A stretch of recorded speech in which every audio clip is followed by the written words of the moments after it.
Hello everyone, in today's video we will solve exercise 2.1 of NCERT class 9th. So the first question is, which of the following expressions are polynomials in one variable and which are not? State reasons for your answer. In this question we have to find which of the following is a polynomial in one variable. Variable means alphabets used in the polynomial. So here first question, 4x square minus 3x plus 7. Here variable is only x. There is no other variable. So we will write it is a polynomial in one variable. So its answer is yes, it is a polynomial in one variable. Here y square plus root 2. Here only y is the variable, only single variable is used. So here also it is also a polynomial in one variable. So we will write yes. Here in this question we can see that the variable is not in whole number, it is in root form, root 2. So it is not polynomial.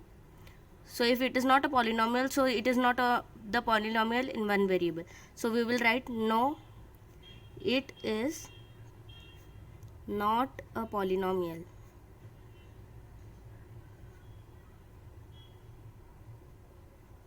Now here y plus 2 upon y. Here also variable is 1 y, but it is not a polynomial because y is 2 by y is not a whole number. It is in fractional form. So we will write no, it is not a polynomial. Now fifth question, x to the power 10 plus y to the power 3 plus t to the power 50. So it is a polynomial, but here three variables are used. Three variables are x, y and t. So we will write no, it is not a polynomial in one variable because here are three variables x, y and t. Now we will solve question number 2 of exercise 2.1. Write the coefficients of x square in each of the following. It means हमको x square के सामने जो भी number है उसके आगे उसको लिखना है. We have to find that उसके आगे कौन सा नंबर है. सो हमारा फर्स्ट क्वेश्चन है 2 plus x square plus x. अब हमको एक्स स्क्वायर के आगे वाला नंबर देखना है. तो एक्स स्क्वायर के आगे क्या है? कुछ भी नहीं है. इसका मतलब हम क्या लिखेंगे? उसके आगे 1 है. अब सेकंड क्वेश्चन में है 2 minus x square plus x cube. अब एक्स स्क्वायर के आगे क्या है? माइनस है और फिर यहाँ पे कुछ भी नहीं है. तो फिर इसका मतलब क्या होगा? यहाँ पे हो जाएगा -1. कोएफिशिएंट्स को हमेशा साइन के साथ लिखते हैं. अब थर्ड क्वेश्चन है pi upon 2 x square plus x. अब इसमें एक्स स्क्वायर के आगे कौन सा नंबर है? Pi upon 2. तो इसका कोएफिशिएंट हो जाएगा pi upon 2.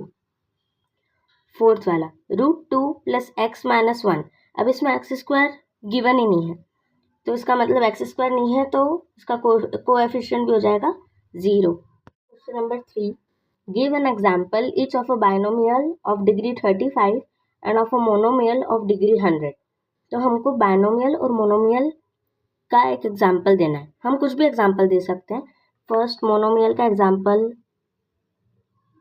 Monomial degree means जो उसकी पावर, किसी भी वेरिएबल की पावर को डिग्री बोलते हैं. सो बाइनोमियल ऑफ डिग्री 35. इसका मतलब इसमें 2 टर्म्स हैं. Binomial means 2 terms. सो हम इसमें लिख सकते हैं x plus y to the power 35. Sorry, यहाँ पे बाइनोमियल आएगा. ये बाइनोमियल का एग्जांपल, बाइनोमियल. अब मोनोमियल का एग्जांपल, मोनोमियल ऑफ डिग्री 100. तो मोनोमियल में हम लिख सकते हैं x टू द पावर 100. ये हो जाएगा मोनोमियल का example.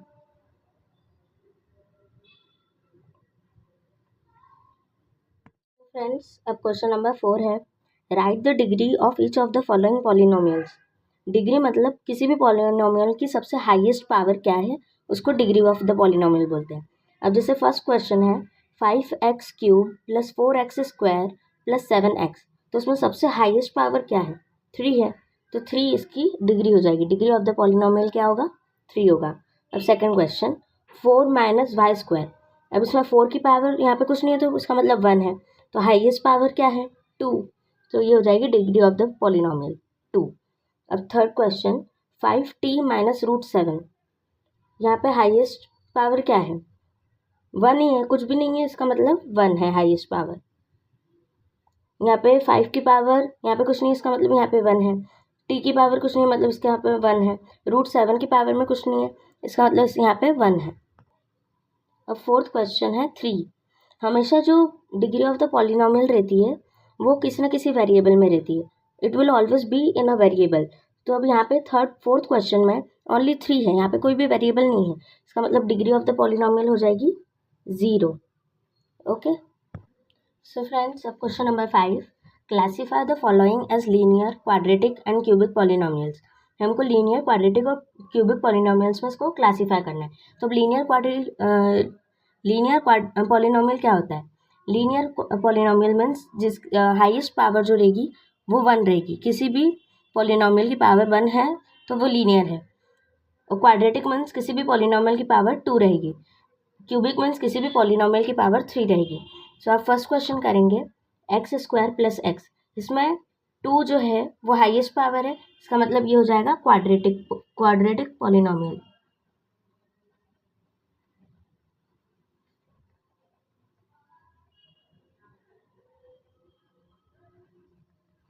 Second question x - x³। अब यहाँ पे क्यूब है मीन्स पावर क्या है, 3 है, तो 3 हो जाएगा क्यूबिक पॉलिनोमियल।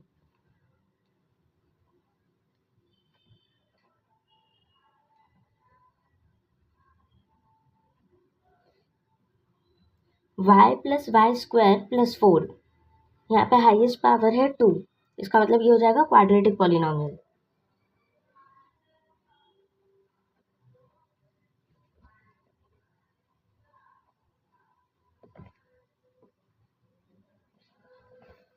फोर्थ वाले में है 1 + x।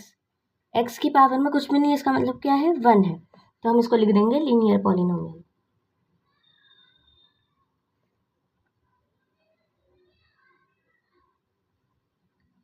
फिफ्थ क्वेश्चन है 3t। यहाँ पे t की पावर में कुछ नहीं, इसका मतलब क्या है, 1 है, तो 1 अगर है तो ये हो जाएगा लीनियर पॉलिनोमियल।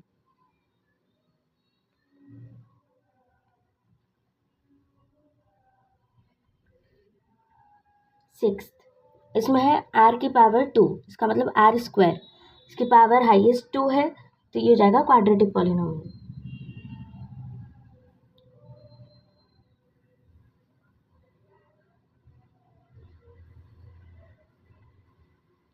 लास्ट क्वेश्चन है 7x³। अब यहाँ पे क्यूब है, हाईएस्ट पावर इज 3, तो ये हो जाएगा क्यूबिक पॉलिनोमियल।